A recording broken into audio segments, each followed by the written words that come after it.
character of this conference compared to every other medical conference, well, I'm going to say this in my intro, but I want to do a 7th video that's focused on medicine makers, not patient sectors. Great. Because one of the hats I wear is to try to be a liaison between the patients, the healthcare providers, and medicine makers. Okay. So there's a lack of critical communication, especially between the healthcare providers and the medicine makers. Right.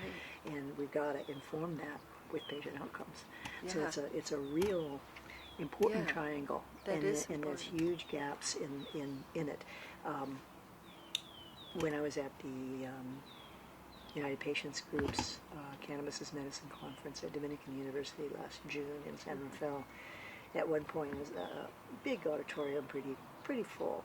At one point someone from the stage said, "How many of you in the audience are from allopathy?" And like 2/3 of the audience raised their hand. And you know these are doctors and nurses who are working in institutions like Kaiser or whatever who don't allow them to recommend, right? But they're curious. They know there's something going on, and 5 years ago you wouldn't have seen this. So I immediately stood up and said, "Listen, I'm from the Emerald Triangle," and I said, "We need to have communication between you folks and the folks that are in my community, the medicine makers and the cultivators. We have to start that dialogue, and because, and I didn't say this part, but they're all trained in a pharmaceutical model, in medical school and nursing, so."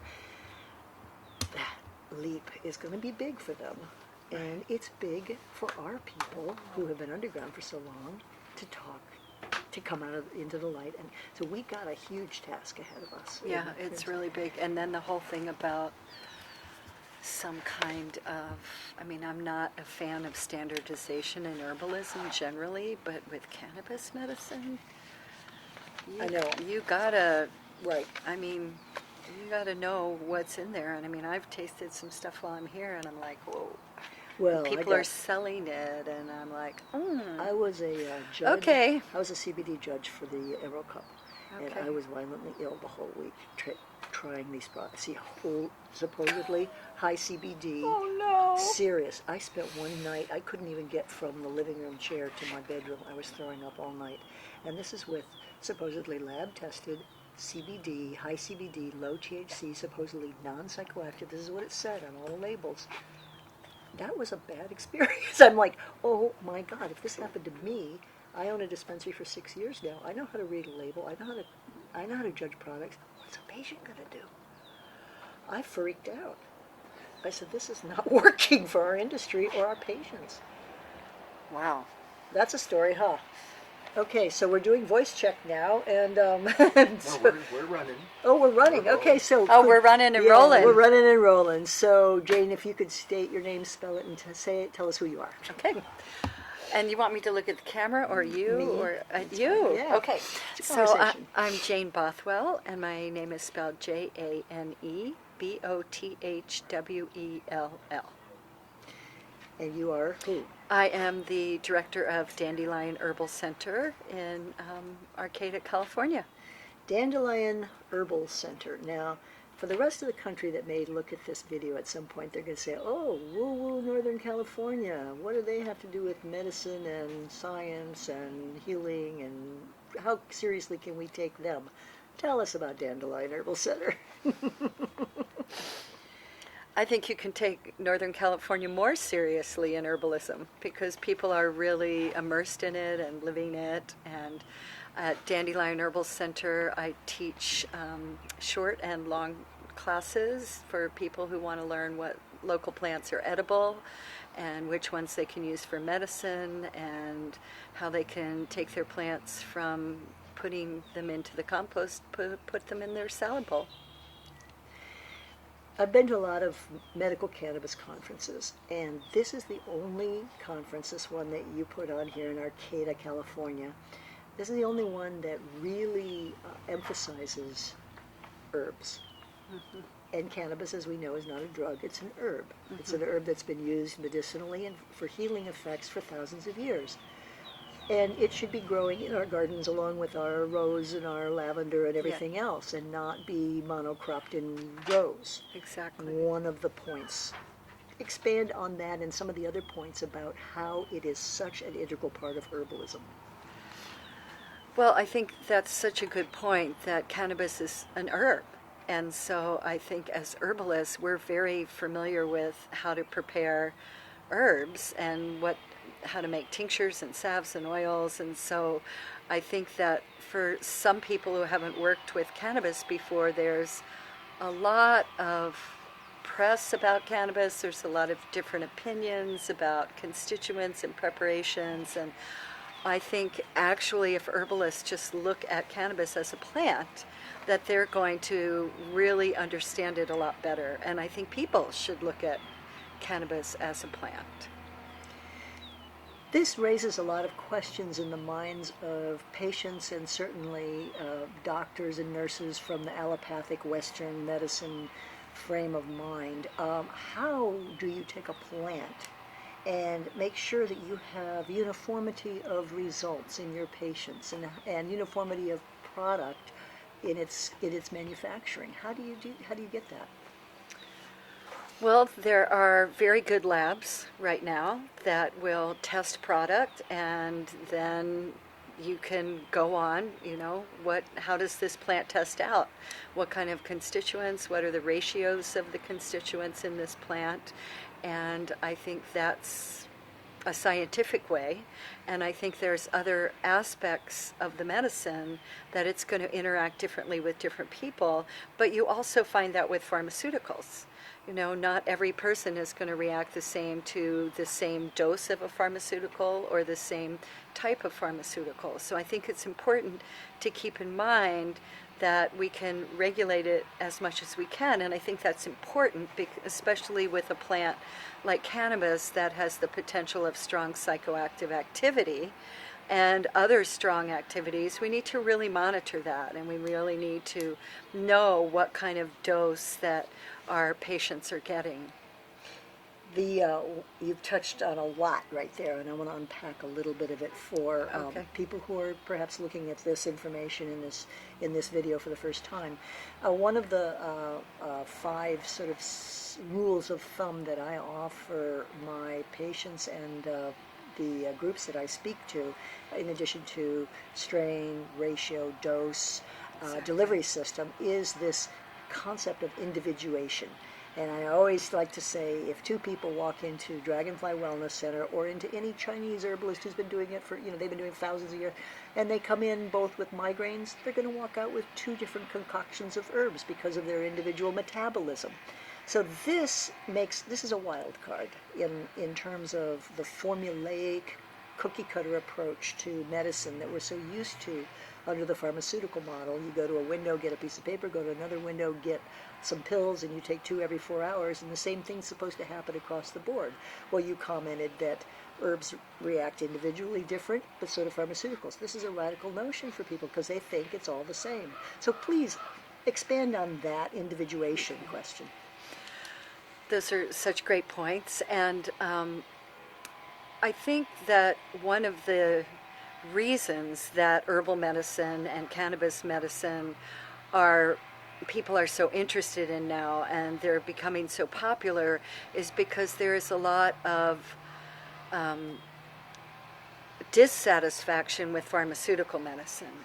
And one of the reasons I think, is because one pill is supposed to work for that symptom in a myriad of people.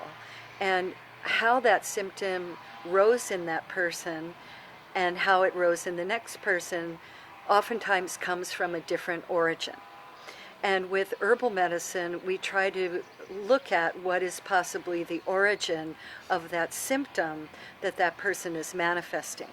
And so that's where you can make a different formula depending upon where you think the origin of that insomnia is, or where's the origin of that headache, or where is the origin of that psoriasis rash. And so that's really a beauty of herbal medicine, and like you're saying, ancient Chinese medicine, Ayurvedic, and all these traditions that have been going for thousands of years. How do you begin to find that origin? I know that's a tough one, but... Well, as an herbal practitioner, I do an interview. and I really talk to somebody. And I'm sure with you working in your dispensary, you're kind of put on the spot about that. I mean, you have people just walk in. I have the advantage of here's an appointment, and we're going to sit down for an hour and we're going to talk, and then I'm going to start to understand you better, and I'm going to start to have a better idea of maybe what is the origin. And it's really important to treat the person's symptom, of course, and help them get symptomatic relief, but what's really going to help a person heal is if you can get to more what is the origin of the illness. Mm-hmm. We actually, at our wellness center, we consider ourselves more of a wellness center than a dispensary. We sit down and take a long time and try to get some history and try to do that as well. And I do patient consultations over the phone, in which I spend at least 45 minutes to an hour with every person. It's very labor intensive, which you can see why under our economic system is not what doctors and nurses are used to doing. So it's necessary, and I think it gives some comfort to our patients to know that kind of care and time is going to be taken. But, still, everyone is so tied to quantitative results in science. Like, take the question of dose. In herbal medicine, how do you begin to approach dosing? I just generally start with low doses, and then I up it if I need it. And so many of the herbs used in herbal medicine have really no side effects and no contraindications. And so you need to know that about the herbs that you're using, because certainly some of them do, but so many of these plants, especially when you use whole plant medicine, meaning that you're not extracting constituents from that plant, you're using the whole leaf, the whole flower, the whole root, that they have a lot of inherent wisdom in interacting in the body. And you can do no harm with herbs. Yes. Yeah. And I just wanted to comment when you were talking about spending time with people, both of us were, I'm sure you have, like I have, so many times people have said, no one's ever listened to me like this before, and just you listening to me is so healing and really helping me.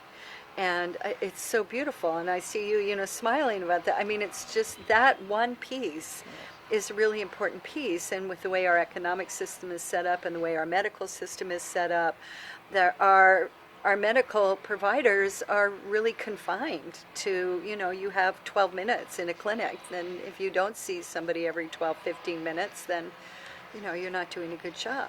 And it's a real qualitative difference between herbal medicine and the way Western medicine is practiced currently in our system. I think it's a very gratifying thing too, and patients they feel really good about that attention. It's wonderful. So thank you for all your work in that regard. Oh, okay. We're at the I'm end. not done. Oh, okay. Can I interrupt you? Yes. I need you to hold. Those are putting this giant. oh yeah, layer oh over sorry, everything. I don't need them. Yeah, You can put them over there. Okay. And it got this dot moving all over, and I finally realized. It's that- just Where was psychedelic. That's all. Right. It's just the plant. dance ball, a disco ball Right. over the ceiling. Appreciate it.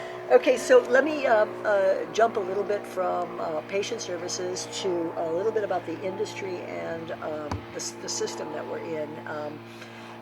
Within our medicine makers in California, I have been saying for some time, have had a real advantage over California, Oregon, and Washington, because we've been doing this in our kitchens and our backyards for a long time, and I know our medicine makers in Mendocino County, where I'm from, are passionately devoted to the medicine and to healing, and they're always tinkering and figuring things out. How do you see them, our traditional, or attempting to continue the tradition of herbal medicine, our medicine makers plugging into a market-driven system with the regulation now of both medical and adult use cannabis in California? It's a big question, I know. Yeah, it is a big question. And the first thing that comes to mind, Judith, I think about, I'm a real proponent for local medicine and for supporting local businesses and local medicine makers, and I think that as a community that we can support each other. We can make, you can grow the zucchini, and I'll make the hops tincture, or I really think that is, to me, the ideal aspect. But when now we have all the further regulations which are supposed to be freeing up the availability of cannabis as a medicine and freeing it from some of the strong legal repercussions, but I'm not so sure how that's all going to work, truthfully. Dr. Rousseau was speaking with us earlier and talked about how he welcomed much more stringent lab testing and just making sure medicines are clean and pure and all Yes. of that. And I of course, and as do you, I'm sure, welcome that in terms of making sure there are no pesticides, toxins, whatever. Yes. But I also wonder the flip side of that, if that isn't going to hamper some of the creativity of our medicine makers. Well, certainly it will. Yeah. Yeah. We just have to face that and live with it. Yeah. Yeah. Yeah. How do you see? Is there a possibility of? Wait, before I get to that, let me just get you on record on your opinion of isolates, CBD crystalline, those kinds of products. I'm a very strong proponent of whole plant medicine, and that would be my preference. And I think with isolates, that's you're moving into a somewhat dangerous area. I mean, those are really strong, concentrated medicines that I think really shouldn't be in the hands of a lot of people.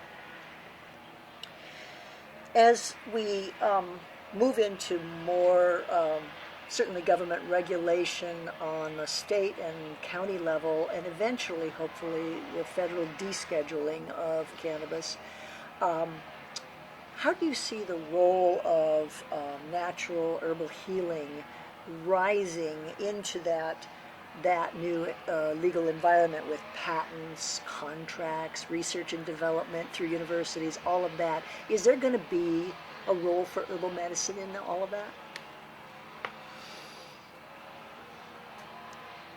We have, that takes me to an issue that's in herbalism right now, which is the issue with fire cider.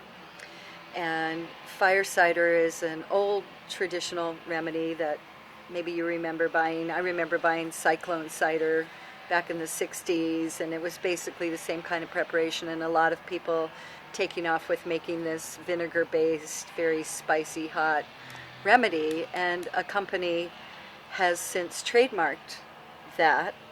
And so that's really brought up a lot in the herbal industry about how can you trademark something that's not your formula, and that clearly, was being made before the people were born that have now trademarked it. And so it's and what that has brought up is that we should be free to make our medicines, and anybody could be making a traditional formula. It's not something that should be trademarkable and that just one person can make, and that you can say to other people that have been making it long before you have that you now have to stop making it. So it's been a very interesting experience walking in that world of trademarks and what does that actually mean. And so what's come in herbalism is we need to protect these traditional formulas. These are traditions, these are old formulas, and they're formulas that should be available for anybody to be able to make. Maybe we could just do a pause, because trademarks themselves are just about names. Right. So fire cider, it's patents that protect formulas. Yeah. So my next question is going to be, do you see traditional herbal formulas getting patented, and then that would interrupt the hundreds of years of tradition? It would definitely interrupt it. Yeah, so let's just start the question over, or you could make a whole sentence out of that. On patents, yeah, go ahead. And I think with patenting, that would interrupt the tradition of making formulas that have been made for all this time. And I don't believe that is a healthy thing for our community and for our population. And that's one of the things that I think we're looking at, is like, how do we integrate cannabis medicine in the healthiest way that we can that benefits the most people? And that's difficult. It's difficult with a lot of regulations. Like there's regulations with the FDA that you can't call a tincture unless you have a pharmaceutical license. And so it's very expensive to get a pharmaceutical license, so a lot of small companies can't do that. And so then they call their tincture an extract. But to me, then that is confusing to the public, whereas we're supposed to be protecting and educating and helping the public. So it's an interesting dance of how, I mean, what's so important is that yes, we want to educate the best that we can, and we want to protect the public, I guess, but I think that people really need to make educated choices. And it's up to us to do our research and make good choices, just like if you're choosing a health practitioner to go to. Just because somebody has a license doesn't mean it's somebody that you feel like you want to give your health issues to. It's up to us. I think that we really need to take more responsibility as individuals and as people along our path for our choices. And it's just kind of a soapbox, but on that line, I think that lawsuits really get in the way of us being, and of doctors being able to do what they really want to do. You know, they're really confined. And so with a lot of regulations, I think what we're looking at is where is that going to confine us and inhibit the ability to get this medicine out to more people in a really healthy way, and where is it that it's going to help regulate it so that you don't have an isolate that somebody ends up in the ER from taking.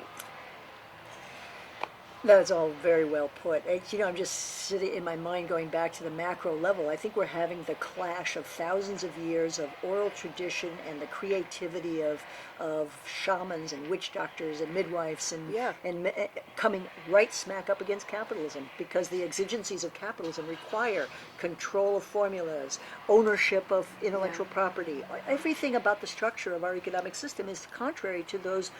Oh, this is we're in a really dangerous period in history, Right. It's just.